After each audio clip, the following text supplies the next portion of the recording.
kita mengambil sebuah nama yang kosong tidak ada makna sehingga kita bisa mengisi arti dengan perjalanan kita. Kuwi taek itu Iku lagi digawe filosofine.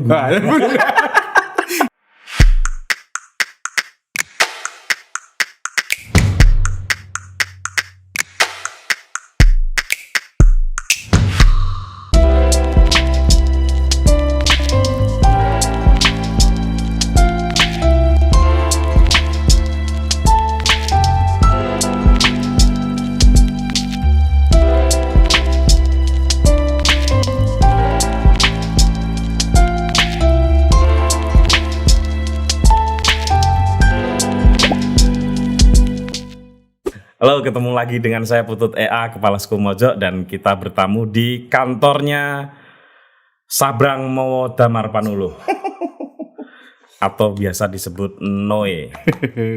Kok iso ya jeneng Sabrang dipanggil Noe? Kecelakaan gue. Itu masalah mengenalkan diri ketika di Kanada. Oh, jeneng Sabrang wae angel di Indonesia. Ini karena siapa jenenge Sabrang? Sabrang alah bundet ki. Wis lah. Oh, berarti orang undangan kecil ya, bukan panggilan dari kecil. Kuwi panggilanku pas ning Kanada di nicknameku di MSN Messenger pas kuwi. Oh. Kan ono iya Messenger.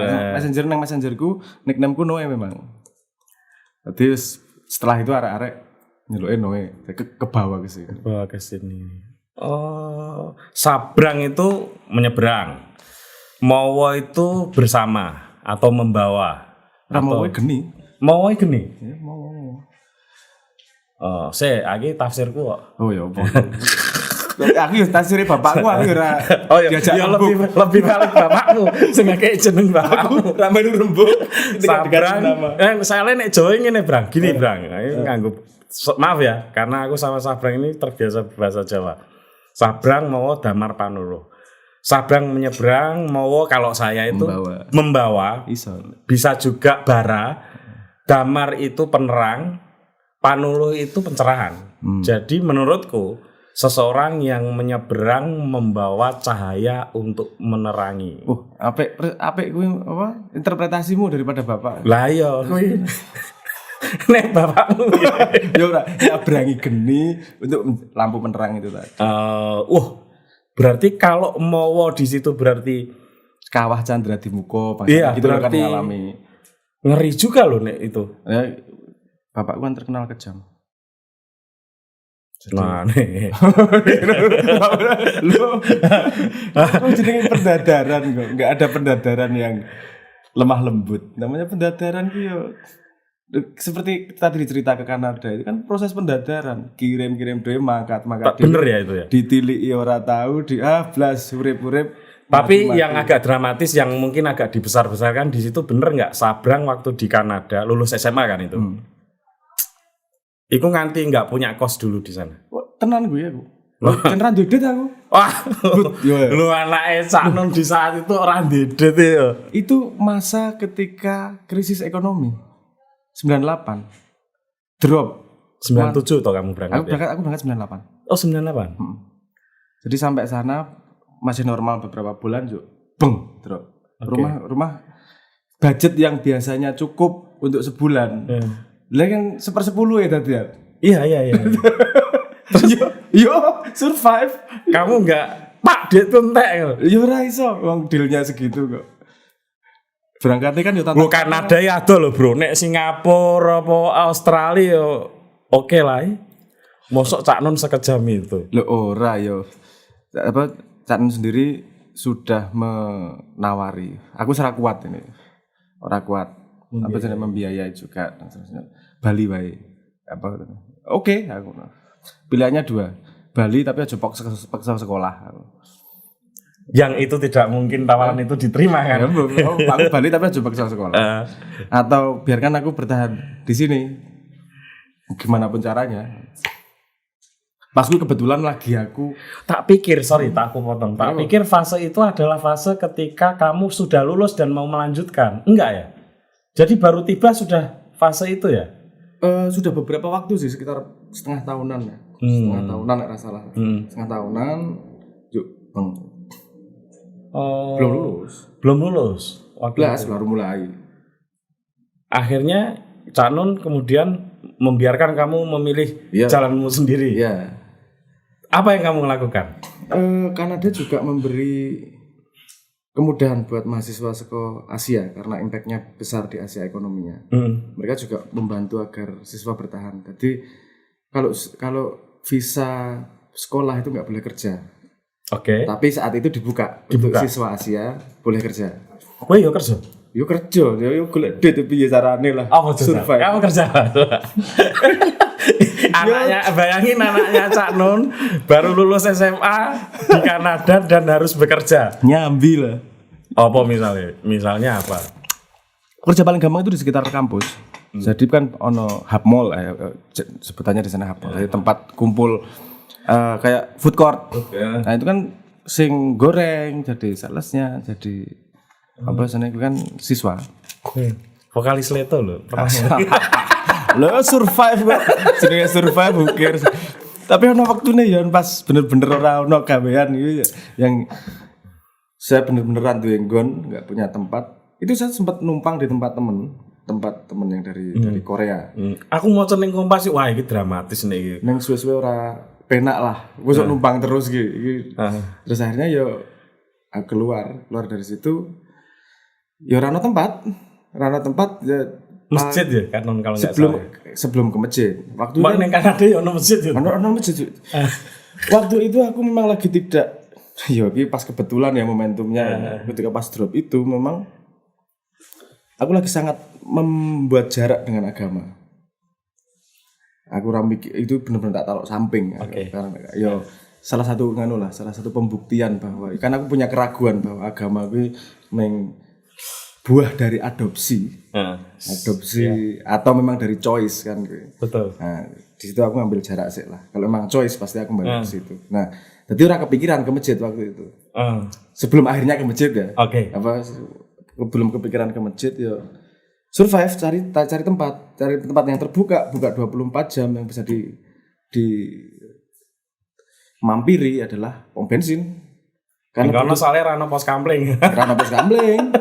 Dan butuh heater, nggak bisa sembarangan.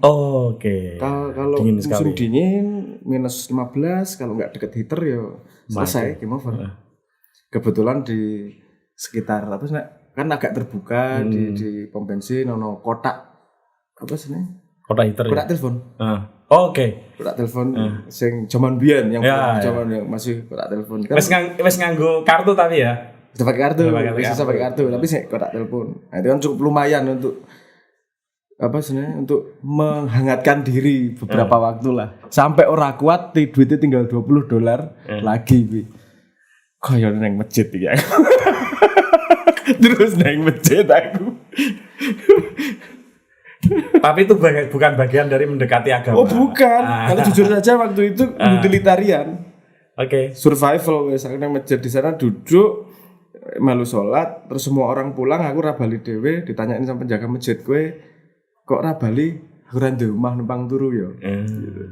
Numpang turu ya. Ya udah, dikasih sleeping bag sama satu bantal. Terus boleh enggak aku temangsang nang kene gitu. Mampir di sini. Yo tapi bantu-bantu ya. Oke. Oh, jadi sempat jadi marbot kamu ya? Boy lah, suwe. Wah, ya karena itu mungkin. Nah, justru itu kesempatan itu. Kesempatan gue karena aku nang kono yo masak, resik-resik, bantu segala macam, terus ada kesempatan ketika ono diskusi internal karo aku melu lungguhan. Mulai ada kesempatan untuk nanya hal-hal sing logically aku ragu lah. Dan untung saya ampuh, jadi nyeneng nih. Bukan dogmatis ngono, di logik banget. Mulai iki walik sampai satu titik terus iya. Diskusi agama di sana itu waktu itu kayak apa, Bang? Tentu beda, open sama tertutup. Kalau open ya biasa, mengingatkan konsepnya kan gitu. Kalau open, kalau tertutup kan membuka yang baru, menggali kan konsepnya gitu.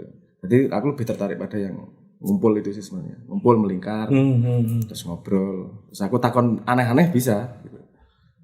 Jadi neng kono, neng terbuka mungkin takon aneh-aneh. Sabrang ini kamu ngambil jurusan yang agak unik juga ya? Matematika ya bro? Atau fisika? Aku ngambil loro nih, aku double degree tuh, matematika fisika. So salah loh, ini vokalis terdidik loh. Aku arep apa sebenarnya bangga-banggaan aku bisa ngomong triple degree. Udah tapi sisi tak drop. Kamu Psikologi ngambil tak kamu ngambil matematika sama fisika. Matematika, fisika, jadi yang satu lagi konsentrasi psikologi, tapi tak drop gelarnya, nggak ambil. Tapi kamu memang suka matematika? Senang. Itu konklusi yang tidak bisa saya lari darinya. Karena tujuanku sekolah itu urusan bidang ilmunya. Nah, aku pengen golek akare. Di usia muda itu wis mikir ngono kuwi. Soalnya keset. Kamu dulu SMA mana? SMA 7. Itu bukan karena canggih, itu karena keset. Karena pemalas. Aku pengen belajar sesuatu yang aku tidak perlu mengupdate 10 tahun, 20 tahun, 30 tahun, tidak perlu ngupdate cepet-cepet. Kali apa, paham sekali, paham seterusnya, nggak perlu nginget-nginget kan. Yang bisa punya sifat seperti itu kan matematika atau fisika. Update kan lambat. Fisika. Matematika sekali paham yo tekan mati sampai 100 tahun yo bertahan. Itu nanti yang akar itu yang membawa Sabrang misalnya kemudian mendirikan beberapa aplikasi gitu ya, termasuk simbolik ya. Itu saya terkenal Elon Musk ngomong first principle itu loh. First principle, melihat segala sesuatu itu first principle. Artinya segala sesuatu di dalam kepalamu itu bekerja dengan hukum matematika. Lebih banyak bekerja dengan hukum matematika. Saya melihat matematika, matematika itu hukum ya. Oh oke. Kalau kleru tuh aku. Jiger. Iya, logikanya bukan matematika kuwi gini. Gampangnya gini. Kalau kita pakai logika, itu kan kita mencoba mencari truth nih. Oke. Truth hanya terjadi ketika ada aksioma, kepercayaan dasar, kemudian dasar. Yang paling penting ada aksioma. Aksioma berlaku pada rule untuk membedakan truth atau benar. Nah, rule-nya itu harus konsisten. Nah, kan kadang-kadang kompleks sampai kompleks. Matematika sebenarnya membantu jalur itu, Dok. Jalur kebiasaan logika iki piye tapi disimbolkan dengan angka. Sehingga matematika iki orang ngomong tidak ada representasinya di hidup karena dia nggak punya unit. 5 aku nggak ngerti nih.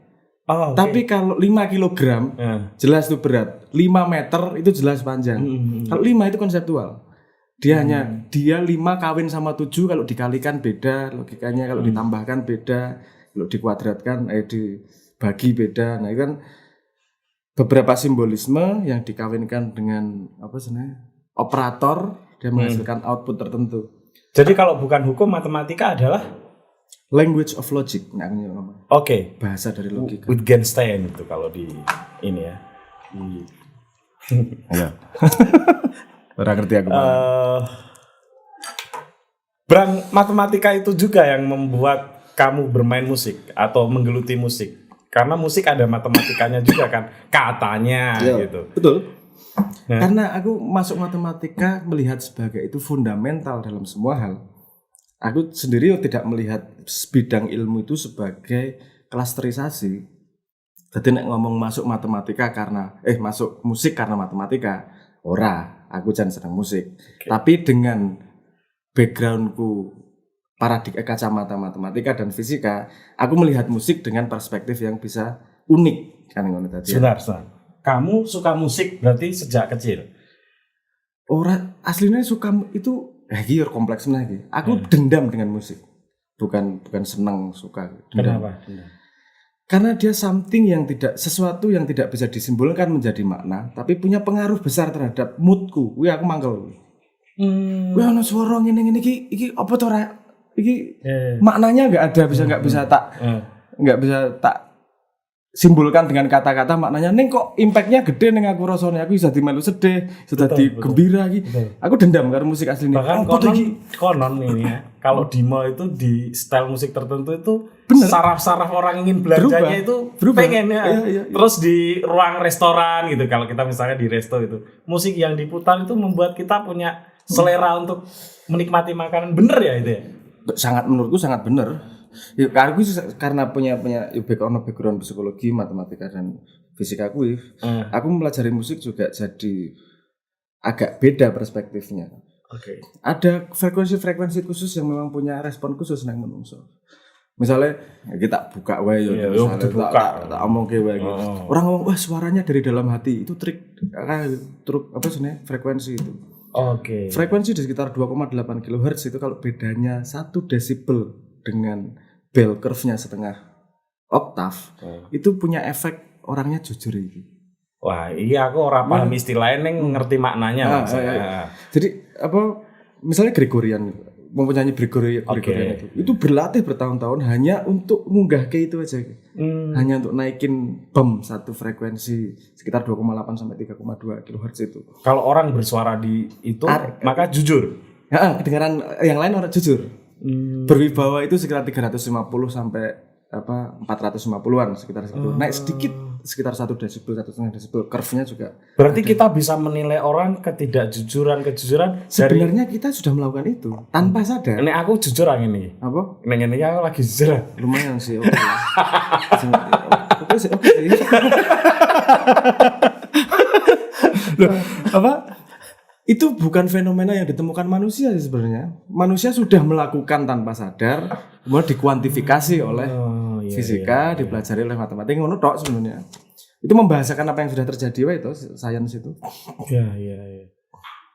Terus kamu pulang ke Indonesia memilih jadi musisi. Itu juga bukan pilihan. Aku kesel utekku. Aku kuliah. Sik to yo matematika ning luar negeri yo mbok pilih dhewe. Sinau telu tiga bidang ilmu itu pilihanmu sendiri. Yo kesel wajar. Resiko ya wajar. Yo kesel. Itu faktanya bahwa kesel. Tapi tidak menderita lah. Ning yo kesel. Capek tapi tidak menderita beda itu. Tapi tidak menderita ya. Capek tak istirahat. Waktu itu aku ono tawaran beberapa beasiswa dari universitas luar negeri tak sebut lah. Terus aku ngomong ke bapak, saya tak istirahat sih setahun. Tak santai sih nyegerke iki. Jajal ilmu kemarin tak implementasi di musik lah karena ada studio Kiai Kanjeng. Iya. Karena tapi tak manage di sini di sana ngajari arek-arek produksi musik, di sana aku tak eksperimen. Musik eksperimen. Berarti kamu itu dulu sempat jadi semacam kepala di studionya. Iya, sound engineer. Kamu sound engineer-nya Kiai Kanjeng. Lu jeru sound engineer aku daripada musisi di sana. Mixing, mastering, editing, ngono-ngono kuwi. Awal bergerak ke digital itu aku mengikuti. Oh, apa? Kado Muhammad udah kamu, Bang? Belum. Kado Muhammad kan aku belum. Itu Kado Muhammad itu 9 sekian ya, 97 mungkin ya. Apa yang Kiai Kanjeng kamu mixing? Nek Kiai Kanjeng ora patut sing mixing nek Kiai Kanjeng. Aku sing ngajari patut. Ngaji ke. Tapi ternyata diajari sak. Aku sing ngajari ngaji ke. Enggak, aku dulu duwe buku banyak kecil-kecil tentang sound engineer gitu. Tentang mic dan segala macam, tentang kabel segala macam, tentang organologi. Nah kuwi tak waca ning kono, rampung tak kirim ke bocah-bocah. Bocah-bocah melu maca terus pulang. Kamu udah kenal Patup waktu itu? Kenal kan SMA, kanca SMA. Oh, Patup iki kanca SMA. Patup Ari kanca SMA. Bareng dewe bareng. Cuman dulu nggak pernah membayangkan akan membuat grup musik. Nggak membayangkan. Nek grup musik orang bayangke sih, tapi memang berkesenian. Yo teater, yo pantomim, musik puisi segala macam. Jangan salah, Sabrang itu SMA sudah pentas teater. Ya tuh Brang, kelas 6 umur 6 tahun aku wis pentas teater. Umang-umang karo dinasti. Memang lingkungannya itu lingkungan intrinsiknya di situ. Bapak ibu ketemu karena teater. Geng Widi Powinatan kan. Iya. Teater tuh. Ibunya Sabrang itu memang seorang tokoh teater lah terkenal di Jogja. Teater penari ya. Terus kemudian sampai membuat Leto, piye ceritanya? Itu eksperimen. Gitu. Musik, oke kita sudah tahu musik gini. Oke. Sekarang ini musik yang dihargai adalah musik yang lagu. Riset lah aku. Aku mengumpulkan 40-50 lagu dari 70 atau 70 sampai 2000 waktu itu. Oke, analisis. Oke, waktunya ini dolanan nadanya seperti ini, spektrumnya seperti ini. Kemudian ketemu garis merah. Oh, ono garis merahnya nih. Ada beberapa garis merah. Kita gunakan garis merah itu untuk membuat beberapa lagu. Nah, lagu gue juga tertarik ada label yang tertarik musika. Yo, gawe band yo. Kita rilis. Aku karo Patup rong duwe Leto rong kebayang. Ono band-bandan to. Oh iya. Berarti kudu suruh ngirim profile band. Ora duwe pengalaman sama sekali. Wong band ra ono kok. Profile band opo iki? Profile band asu lah. Wis profile Iki aku tak kirimi sing tak kirimi cerita karo Patup. Nek kono diguyu profil band koyo ngene. Iki esai iki jenenge. Oh yo piye sing bener piye? Aku gak paham. Nama bandnya ini gini-gini lagi dibahas di mana? Oh, lagi dibahas top dibahas gitu. Apa jeneng band? Aduh, bundet iki. Jeneng band iki.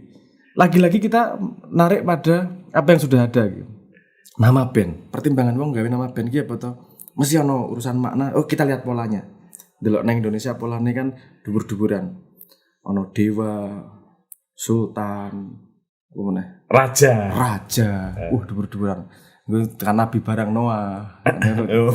Burung. Tapi kita kelihatan polanya bahwa gede-gedenan seperti itu. Nah, nek ndelok nang jowo ada pola warna, Bang. Ratu kalau zaman dulu. Aku lihat di luar grup musik juga Bang, Kaisar. Dulu ada grup musik dangdut Kaisar gitu. Polanya gitu, polanya mencoba membesar kan gitu. Wali betul. Ya, kan? Karena delok pola kultur kita namanya membesar gitu. Nek delok apa jenenge luar negeri ada yang pakai pola warna, Deep Purple, Pink Floyd dan seterusnya. Indonesia pakai ungu itu. Terus ngono ya mbok teliti barang ya. Ya wong ra cetha kok. Terus oke, nek dhuwur-dhuwuran jadi kita bandnya yang paling tinggi adalah band Allah Subhanahu wa taala. Ya ora masuk ini. Halo, kami dari Allah Subhanahu wa taala mengucapkan selamat Ramadan. Ora lucu banget ini. Terus lah kita enggak usah ikut pola ini lah. Kita gawe jeneng sing ra cetha. Akhirnya wis leto wae. Aku turu ngimpi ketemu bocah jenenge Leto. Aku tangi turu karo Patup wis jenenge Leto wae. Apa artine? Mbuh. Dan aku nak filosofi ini dengan double T. Belum, waktu itu Oke. Satu T waktu itu. Awalnya masih satu. Yo ngimpine ra nggo spelling soalnya ngimpine ketemu cah cilik ngono. Iya, mosok Leto ngono. Double T ya. Gue tajid ya. Orang enggak ada seperti itu. Wes akhirnya namanya Leto. Atau tanya filosofi ini apa? Dikarang wae. Sapu ki ono filosofine. Telek wae ono filosofine ngarang wae. Ditanyain tuh, apa filosofi dari nama? Kita mengambil sebuah nama yang kosong tidak ada makna sehingga kita bisa mengisi arti dengan perjalanan. Kita taek itu murni taek karena memang kita tidak tahu dasar mengambil. Jane padha karo mojok, Bro. Oh, ngono. Jadi mojok itu konsepnya sudah ada. Kemudian kita harus bikin domain ya.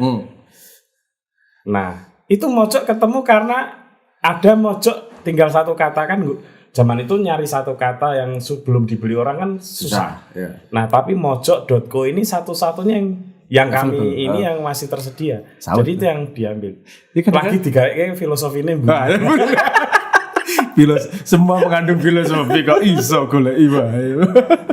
Ya ngono sejarah jadi terus akhirnya Leto ya wis mangkat dadi band ya keterusan sekarang saiki terus sekolahnya dadi lali. Tapi kamu membayangkan nggak jadi selebritas? Blas. Dan saya tidak nyaman di situ. Kenapa? Karena intrinsically aku kan bukan orang yang nyaman di umum. Aku pertama manggung dan sering dengar suara keras, aku nggak senang, sama sekali nggak senang. Suara terlalu keras, sok gemeter. Memang nggak senang di publik itu memang bukan intrinsik tempatnya. Dan ketika aku Leto keluar dari musika, memutuskan keluar dari musika, itu pertanyaan pertama Pak Gumilang salah satu. Kamu nggak nyaman ya di dunia gini? Ora Pak, aku ini nggak kuat aku dunia selebritas itu. Karena hal-hal menurutku, orang punya cocok-cocokan menurutku aku nggak cocok di ranah itu. Tapi sebetulnya cocok untuk tetap punya grup musik. Gini, ketika masuk itu aku melihatnya sebagai opportunity untuk learning sih itu. Aku nggak bisa ngomong aku seneng atau tidak seneng, cocok atau tidak cocok sebelum punya empiris experience tentang itu. Jadi di situ aku paling total gue. Cat rambut, rentuk gini, tak jajal wis nggak masalah. Karena aku belum mengalami, aku orang iso ngomong anti atau tidak, suka atau tidak, itu cuma prejudis. Jadi nek ngalami wis tak alami. Setelah berapa tahun, 3 album petang tahun, jen ora betah aku nek kene gitu iki. Wis lah. Tapi kalau berkarya kan kita dari dulu sejak sebelum Leto senang berkarya memang. Iya. Jadi berkarya tetap atas nama Leto ya nggak masalah. Jadi kamu sebetulnya Bang bisa nggak menikmati ketika sedang menyanyikan lagu di depan publik? Sekarang saya bisa menikmati karena kemudian menemukan banyak alasan untuk melakukan itu sebagai sesuatu something bigger ya. Kalau untuk menggembirakan orang, apa sebenarnya ngelumpuk ke wong, gawe semangat orang, sehingga alasan-alasan itu yang membuat perform itu jadi serve other, jadi worth it untuk dilakukan. Nah untuk sebagai selebritas untuk gawe ngene presentasi diri ngedol diri aku bebannya terlalu berat nek aku. Berat mana dengan beban jadi anaknya Cak Nun? Kui sudah tidak aku anggap beban, itu sudah aku anggap nasib. Oh, kamu nggak pernah merasa terbebani punya anaknya jadi anaknya Cak Nun? Aku ki jarang yang mendefinisikan sesuatu apa sebenarnya Jo. Ini kan sesuatu yang tidak bisa di cancel atau diganti anyway. Ya itu sebuah konstanta. Semua orang juga mengalami itu, tapi kan hampir semua orang yang merasa punya bapak atau orang tua yang punya nama itu selalu terbebani ya. Nah, aku ya mungkin terbantu dengan cara berpikir matematika aku ya. Aku melihat itu sebagai konstanta. Konstanta nggak bisa dirubah, wis nangke. Jadi matematika mendarah daging dong ya? Ya sangat membantu dalam memilah banyak hal. Jelas baik apa cara berpikirnya. Aku memutuskan sesuatu berdasar preference itu. Ya, gak ada basicnya. Kamu ada nggak pernah? Karena kamu itu anaknya kan pintar ya. Punya orang tua yang juga pintar. Ada ketegangan nggak kalau kayak gitu? Listrik atau tegangan-tegangan? Ya pasti gitu? ya. Hah? Pasti. Beda pendapat dan seterusnya pasti. Nggak beda pendapat yang bukan hanya beda pendapat, tapi apa ya? Satu manusia mandiri yang punya struktur pengetahuan yang lengkap gitu ya, dengan orang yang serupa dengan itu, kan biasa tuh. Terus? Itu biasanya dimulai dengan bagaimana dan berakhir dengan bagaimana. Kita selalu punya pandangan, punya analisis yang berbeda, respon yang berbeda terhadap sesuatu. Tapi intian kan actionnya mau gimana nih? Kita bisa punya horizon yang sama dengan cara yang berbeda. Itu sudah jadi alasan untuk rekonsiliasi sebenarnya. Strategi ini aku sangat sering strategi tidak setuju dengan Simba. Tapi aku ya bisa accept bahwa dengan kosmos berpikirnya, pengalamannya yang dia konklusikan adalah logik dari semua yang dia miliki. Aku bisa melihat itu. Beliau juga bisa melihat itu di aku. Jadi yang kita pastikan bahwa horizonnya sama gitu. Ternyata kita menuju tempat yang sama, mungkin dengan cara yang berbeda, dengan strategi yang berbeda ya biasa. Oke. Jadi ini kan gitu. Situasinya berbeda juga. Jadi kamu keberatan nggak, Bang, kalau dianggap oleh banyak orang sebagai ghostnya Mak Iyah?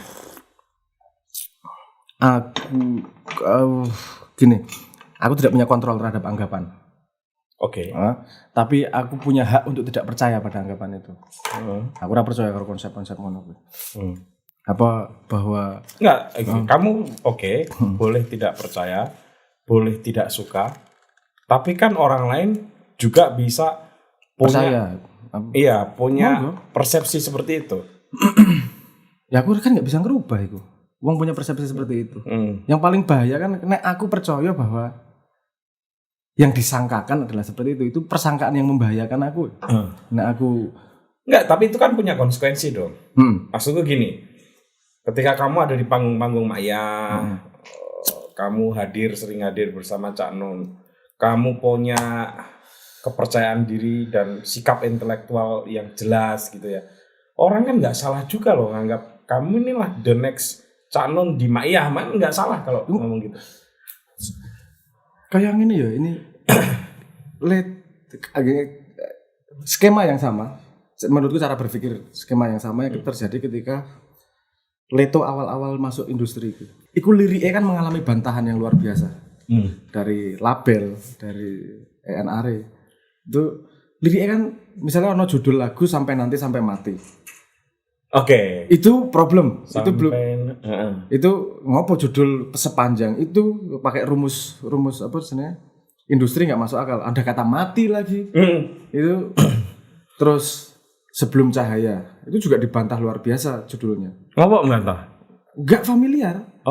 Nggak connect di pendengar. Itu argumentasi yang sudah menjalankan bertahun-tahun. Terus tapi aku bertahan di situ. Aku punya reasonnya di sini. Bahwa reasonnya pendengar tidak perlu tahu reasonnya, tapi aku tahu pasti bahwa melakukan ini aku ada reason yang aku nggak menyesali nih.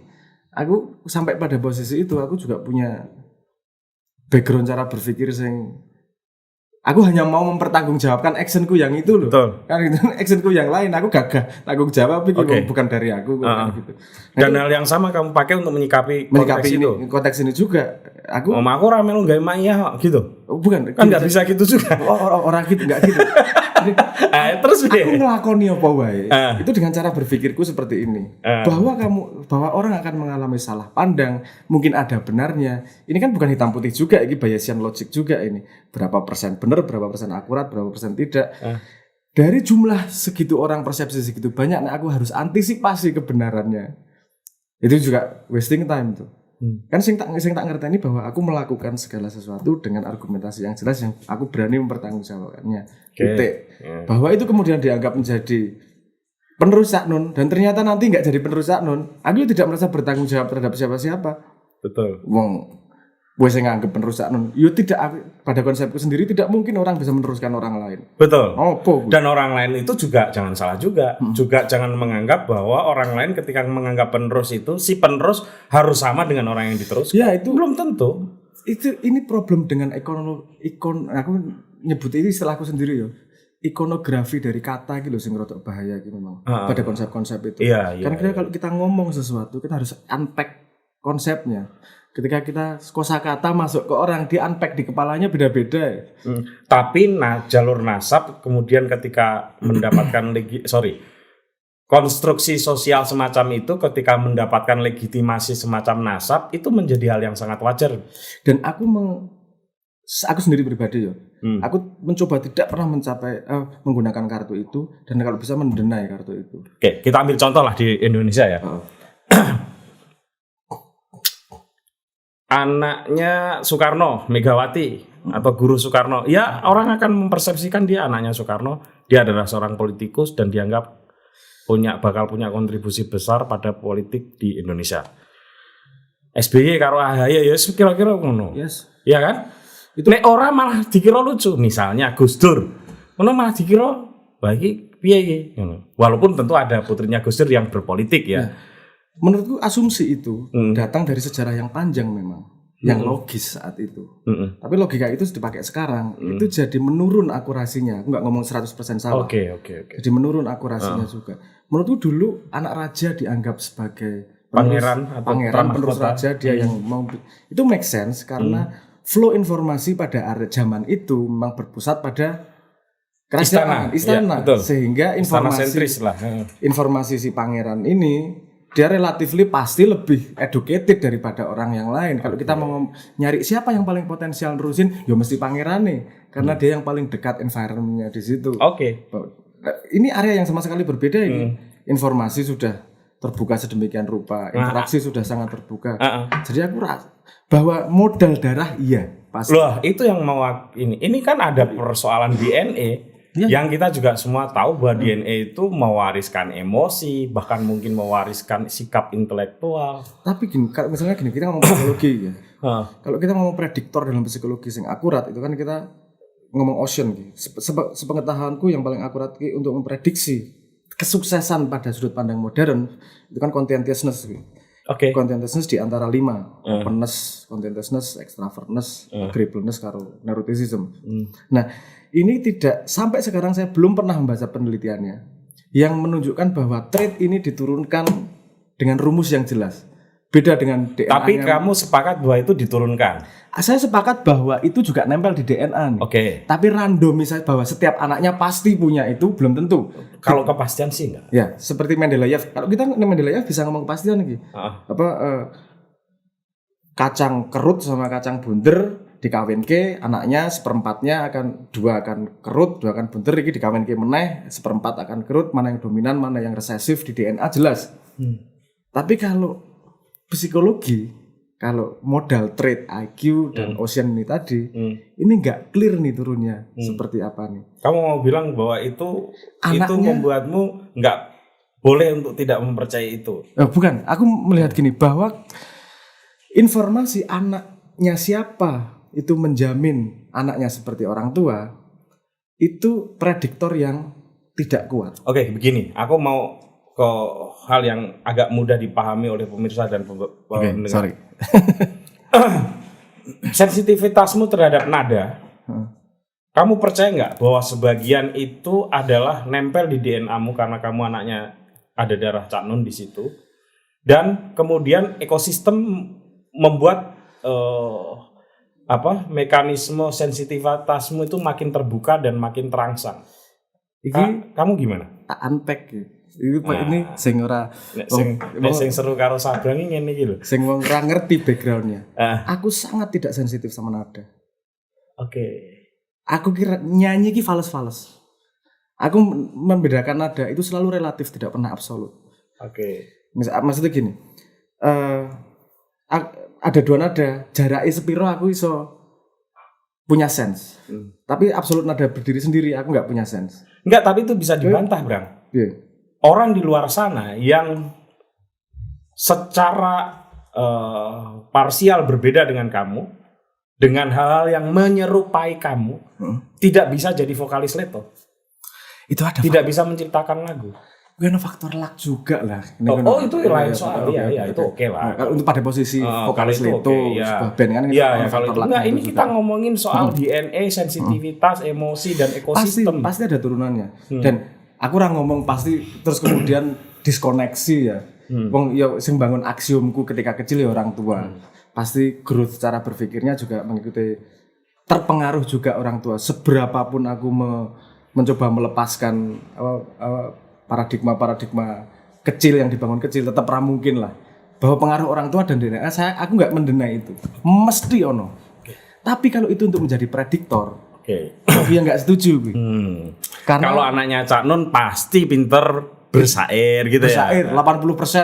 80% iso bersair gitu. Wah, prediktor itu masih ranah asumsi gue, itu bukan ranah. Iya, bukan ranah yang bisa dibuktikan lah menurutku.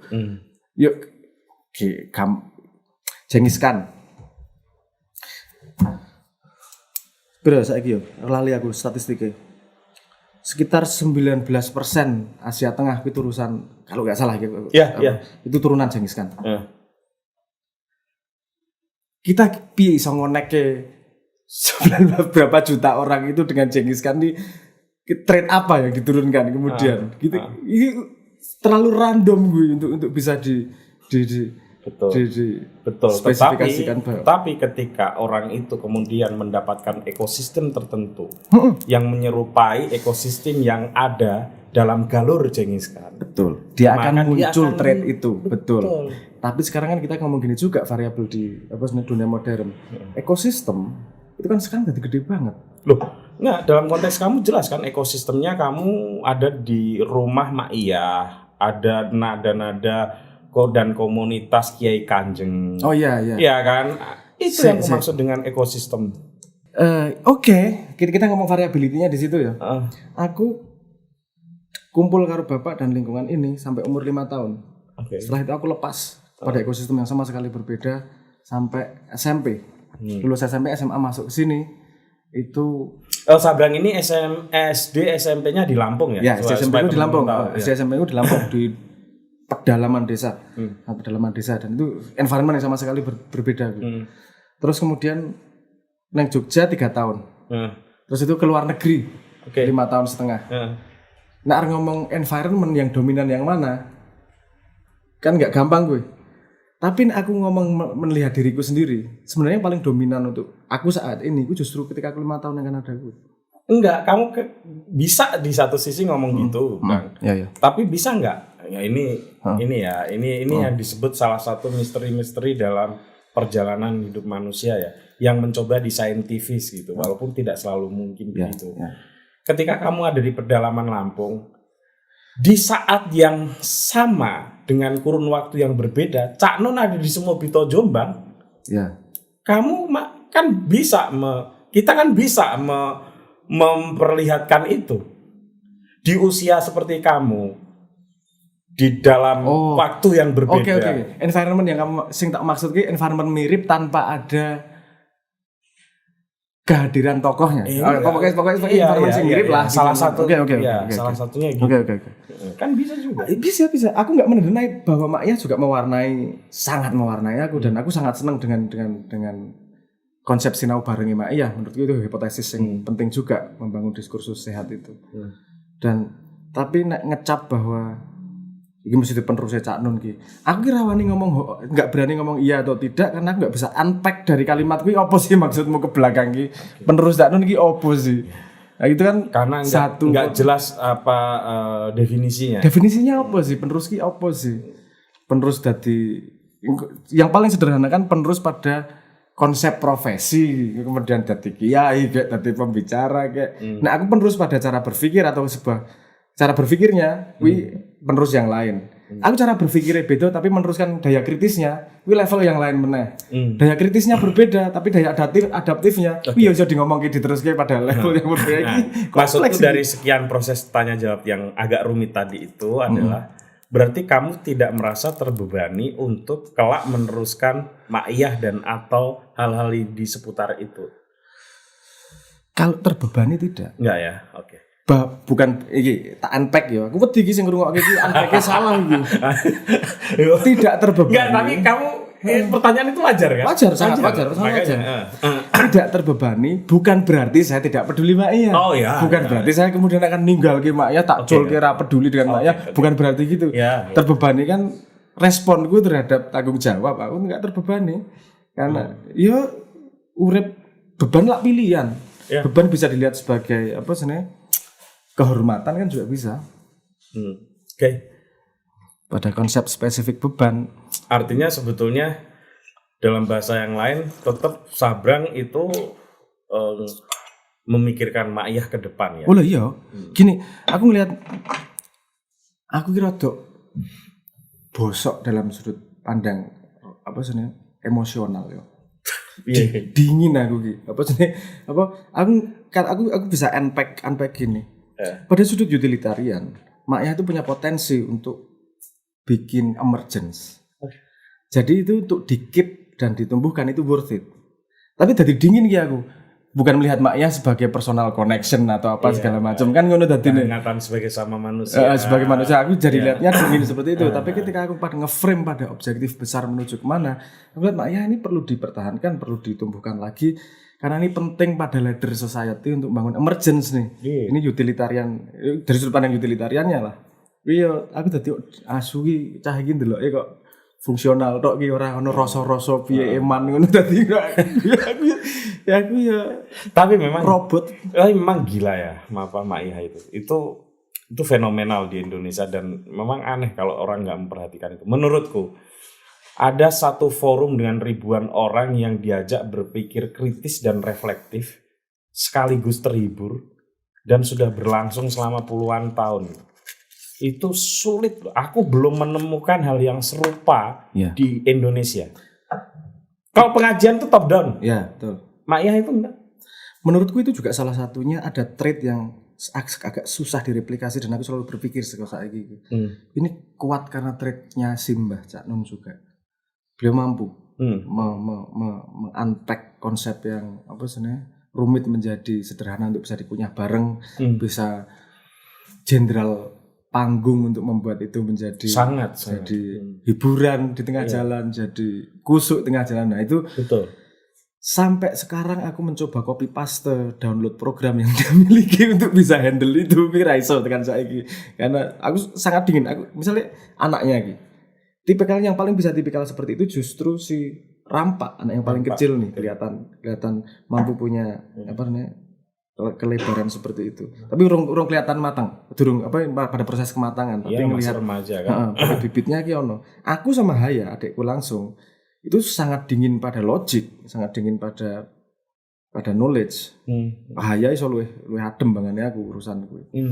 Obal apa adiknya Haya itu justru sangat kuat pada sosial, justru sangat rasa itunya sangat kuat dia sebagai pemimpin komunitas ngampuh banget nek Haya sama Obal. Nek aku karo Haya sangat lemah pemimpin komunitas. Piye urusannya utilitarian kok. Ora ono rasa ora ono pokoke ngono kuwi. Nah, Simbah kalau ngelihat trait yang cabang di sini, posisinya Simbah kan menurut saya balance itunya, kritisnya balance, mampu jendela lapangan rasane balance. Tapi itu, memang dari sisi itu memang dari situ saja sudah sulit mencari tandingannya. Betul. Karena piye vokalnya apik, punya cita rasa nada yang bagus, punya konsepsi berpikir yang unik, Bisa punya communicate sisi-sisi effectively. punya sisi-sisi sastrawi yang tidak bisa dimungkiri siapapun. Punya kemampuan verbal yang luar biasa. Panjenengan gue. Ya, dan itu unik, nek wong ngomong aku akan menggantikan Cak Nun pada posisi itu. Aku katakan dari sekarang tidak mungkin. Trait dasarku tidak di situ. Kalau aku pun berperan sebagai itu akan jadinya wagu posisinya. Dan kalau nanti maknya aku sing nyekel, baunya akan beda iki. Baunya akan lebih efektif utilitarian seperti intrinsically aku, dan aku kan juga kudu ngitung resiko ki. Maknya tidak tumbuh dengan itu ki. Kudu ono coro ki. Iya, tapi hal yang tidak juga harus sama persis memandangnya kan Cak Nun juga punya waktu, artinya ada konteks sosial tertentu yang membentuk beliau. Dan kamu kalau misalnya meneruskan Maya juga punya konteks sosial yang sudah pasti berbeda. Iya kan? Iya. Kalau itu kan juga satu variabel yang juga harus penting dilihat. Iya. Saiki wis ketok kok misalnya apa jenenge di jamaah maknya sendiri. Itu sing cacah enom karo aku nyambung. Sing wong tua. Wong tua karo aku mangkel. Akan cangkem gitu. Atau ketika ngomong di YouTube dengan di panggung beda banget, Bang. Brang. Cak Nun yang diambil videonya konteksnya untuk YouTube dengan Cak Nun di YouTube kan itu kan beda banget. Beda banget. Iya kan? Iya. Nah, itu kan sudah bisa dilihat lah sebetulnya. Karena ya setiap orang punya zamannya sendiri. Iya, punya zamannya dan punya trigger environment-nya sendiri. Simba karena Simba itu dia berhadapan dengan manusia. Ketika manusianya dihilangkan, menjadi kamera, yang hidup yang nyala berbeda juga. Betul. Nah, dalam konteks environment, konteks sosial itu, kamu sempat bikin pantau bersama. Nah ini bukan sempat, ini sedang mengurus satu aplikasi simbolik gitu. Ada apa sebetulnya di balik rentetan itu, Bram? Oke. Apakah itu matematika yang sudah mendarah daging? Yes, itu semua. Kalau melihat pola dasarnya adalah kalkulatif, aku melakukan semua itu pada posisi kalkulatif. Mungkin orang tidak akan melihat kalkulasinya di mana kalau tidak paham horizonnya di mana, kan selalu itu. Jadi ngopo yang ngelakoni ngene iki, nek didelok dhewe-dhewe ya random iki koyone. Tapi kalau ngelihat horizonnya kemana jadi jelas. Oh kenapa sih sekuensinya seperti ini, kenapa yang dicoba ini. Tapi gitu. Pantau itu bukan kali pertama ya kamu bikin aplikasi semacam itu. Aku pernah mencoba dengan Opinium. Oh sorry, Opinium yang pertama. Ya, pertama Opinium. Ya, Opinium. Itu posisiku menggauge gitu ya. Probing lah. Piye to iki? Piye to iki? Kahanan kayak menekan tombol. Apa kayak masuk kolam kakinya duluan. Oh, tingginya segini nih, dengan segini. Kayak ngunggahke nganu nek mastering ya. Oh, Badri Sidik ya. Iya rasane kan gitu. Horizonnya sebenarnya ngene iki. Naluri fundamental tadi kan rodok kuat ning aku. First principle. Aku pengen delok first principle apa to iki jane sehingga itu berangkat dari rasa malas itu dulu. Nek aku nglakoni sesuatu yo sing umure dawa. Makanya aku ra konek karo hukum. Aku sinau hukum ki enggak masuk akal nggo aku karena ganti terus gawean menungso ora fundamental. Kowe belajar gawean menungso sing iso diganti kapan wae, utekmu tok ceh-ceh nek aku gitu. Walaupun sing wong aku wong belajar hukum dadi yo kagum kok gelem yo ngono ki apa yo. Karena memang fundamental cara berpikirnya itu bukan urusan bener salah yo, baik buruk yo. Ning cocok-cocokan wae. Emang cocok. Aku yo padha karo kowe yo. Kok iso yo wong do nganu matematika. Mbok njupuk kalkulator beres urusane. Iya, sangat bisa. Lho nek aku yo karang aku ora seneng matematika. Aku kan biyen ngono. Bodoh banget to aku. Waktu semono saat itu kan kalkulator itu harganya 50.000. Semua persoalan bisa kita selesaikan dengan 50.000. Kenapa sih harus susah banget gitu? Misalnya dicontoh anakku, aku senang matematika, Pak kan ada kalkulator. Sikir tuh anak. What goes around comes around. Nah, akan gini. Ini ada variabel, ini ngomong urip ya. Pada urip konstanta yang tidak berubah adalah ini. Pakai logika bisnis yang gampang lah. Logika bisnis, gue investasi sesuatu itu pada informasi yang pasti. Semakin pasti informasi, semakin gue iso komit pada sebuah investment. Oke. Katakanlah hidup ini sebagai sebuah kesempatan untuk do something. Oke, pada kesempatan urusan penting. Konstanta yang tidak berubah adalah waktu. Ya. Kita punya limited time. Siapapun punya limited time. Oke. Sialnya kita nggak pernah tahu persisnya. Persisnya nggak pernah tahu kapan. Tapi mati ki mesti kan gitu. Jadi oke. Kalau Mati itu pasti, kapannya yang kita nggak tahu. Oke lah. Tapi berarti kita tetap bisa ngambil sebuah garis di situ. Kalau kita punya limited time, berarti entah kapan itu, berarti kan we have to do something yang worth it untuk sampai pada titik itu. Iya. Oke, kita melakukan apa sing worth it. Nah, aku juga kemudian gini, pertanyaan nih. Karena tidak tahu kapan mati nih, tak take ngambil satu lah. Oke. Satu aja yang tak ambil gitu. Kalau satu horizon beda. Tujuan ki fanatik. Kalau strategi fleksibel. Oke, tapi tujuan satu itu nggak berubah gitu. Oke, satu gitu tujuannya. Kemudian strategi yang dilakukan melihat situasi lah, opportunity apa yang keluar, apa kekuatan bensin yang dimiliki dan seterusnya, itu adjustment di situ pada horizon yang sama. Nah, kemudian saya melakukan itu apa sih nih? Opinium, pantau bersama, dan sekarang apa sih nih? Simbolik. Itu pada frame itu tadi menuju horizon yang sama. Horizonnya apa sih sebenarnya?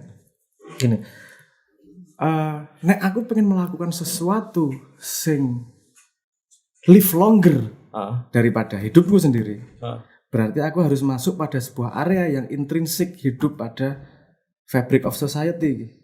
Bukan membangun sebuah rumah yang ada limited lifetime-nya, harus mencoba melakukan sesuatu sing berkelindan dengan kehidupan society ki, sehingga umurnya dawa ki, impact-nya jadi jelas ki. Kemudian riset gue, aku 12 tahun gue, lumayan riset. Apa yo yang society ki, kalau kita ngomong memecahkan masalah, problem apa ya? Enggak mau kan nge-track ki. Masalah ning donya ki ono apa ki? Pendidikan, kesehatan, pangan. Ketika meneliti sisi-sisi cukup dalam, meneliti satu-satu, ternyata tidak ada masalah itu yang berdiri sendiri. Iki benar berhubungan dengan politik berhubungan dengan ekonomi. Iki berhubungan gak iso iki. Di sepanjang jalan saya menemukan bahwa itu memang intrinsik cara berpikir reduksionis sains yang membuat kita mencoba mengisolasi problem. Padahal kebiasaan mengisolasi problem menghasilkan problem yang sekarang ini nih. Iya. Karena ngelihatnya isolasi tidak berhubungan besar. Nah, kemudian masuklah sistem teori bahwa sistem teori bahwa semua ini berhubungan, wicked problem. Kita golek akare, semua berhubungan iki yo piye iki mecahke. Society iki apa iki kemudian? Oh, society adalah, saya paling seneng definisinya Niklas Luhmann terhadap society. Society adalah emergence dari komunikasi. Hanya terjadi society kalau ada komunikasi di antara, artinya ada timbal balik. Ada timbal balik. Hukum hanya muncul ketika ada ketok palu. Ketika itu tidak hadir di manusia ketika sendirian. Nah, semua yang hadir dalam society ini kan dari komunikasi. Dan pola komunikasi menghasilkan kurasi hierarki kemudian. Sopo sing kita dilihat tinggi, sopo sing dilihat rendah, dan ternyata itu kelihatan ki. Arah society itu tergantung pada hierarki yang tergantung pada komunikasi.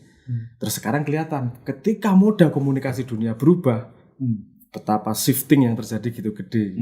Nah, shiftingnya arahnya udah kelihatan gitu. Oh, nek komunikasinya seperti ini, hierarki yang di atas seperti ini, arah society pasti akan seperti ini nih. Karena itu sudah jelas jutaan tahun dengan mekanisme evolusi. Evolusi yang hierarki paling atas dia punya anak paling banyak, generasi berikutnya pasti replikasi dari yang paling dominasi ini. Kalau manusia hidup di dunia idea, yang paling dianggap tinggi dari idenya, entah kayanya, entah terkenalnya, itu akan terreplikasi di generasi berikutnya, dan efeknya akan semakin ke arah situ tuh. Nah, hierarki muncul dari komunikasi. Intrinsically manusia kemudian menggauge orang lain dari komunikasi itu. Kowe tak percaya, kowe ra iso tak percaya. Kowe tak percaya meng urusan iki tok. Dhewe rasah bisnis koncoan wae. Itu kan keputusan-keputusan yang muncul dari komunikasi game yang terus-menerus tuh. Nah, kalau gamenya tidak dirubah, arah society akan terjadi random ki. Padahal kehebatan manusia utama adalah bisa secara conscious memilih arah evolusinya. Ini hanya manusia yang bisa kayak gitu itu. Kalau dia paham intrinsik subkultur layernya, gimana society bisa terjadi. Nah, gelem ra gelem aku mlebu kono kuwi karena menurutku ini worth it iki. Kalaupun gagal aku mati, Neng worth it iki tak lakoni wis lah karena iki paling basic iki dari sesuatu. Nanti akan dengan sistem komunikasi dan hierarki yang baik, urusan pendidikan, kesehatan dan segala macam akan menemukan best talent untuk memecahkan masalah mereka kan.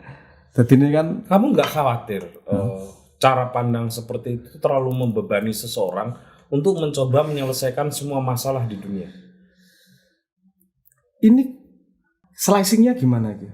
Kalau satu orang menyelesaikan semua masalah di dunia tidak mungkin. It's impossible. Yang coba saya lakukan kan juga bukan memecahkan masalah. Betul. Tapi cara berpikirnya mengarah ke sana. Itu rumus yang wis lawas ya, agama wae ngomong ngono. Iya. Kalau agama ya. Agama jelas ngomongnya. Ya, kalau itu benar. Bahwa bukan urusan tentang masalah ya. Serahkan sesuatu kepada yang bukan ahlinya maka tunggu kiamatnya. Jadi rumusnya serahkan sesuatu pada ahlinya. Satu rumus yang simpel itu. Turunannya kan akeh itu untuk bisa menemukan ahlinya. Sekarang kita pakai teori dengan teori titel. Dokter Andes kayak PhD kayak dianggap lebih ahli dan seterusnya. Kan ada banyak macam-macam nembian dengan ijazah. Kan itu sebenarnya teori-teori untuk mencari siapa yang paling ahli itu. Akan berbeda kalau misalnya aku kasih contoh begini, Bram. Kalau misalnya Sabrang yang berbeda gitu ya. Orang sesosok yang berpikir begini. Aku tak nggawe lagu sing apik nggo nyenengke wong sing akeh dan kemudian lagu itu bisa membuat orang secara psikologis membantu terselamatkan gitu misalnya. Dicukupkan dengan seperti itu. Kan beda dengan cara berpikir yang tadi. Ini sebenarnya cara berpikirnya sederhana kok. Gimana kita sebagai society bisa menemukan karena kamu berpikir society. Iya kan?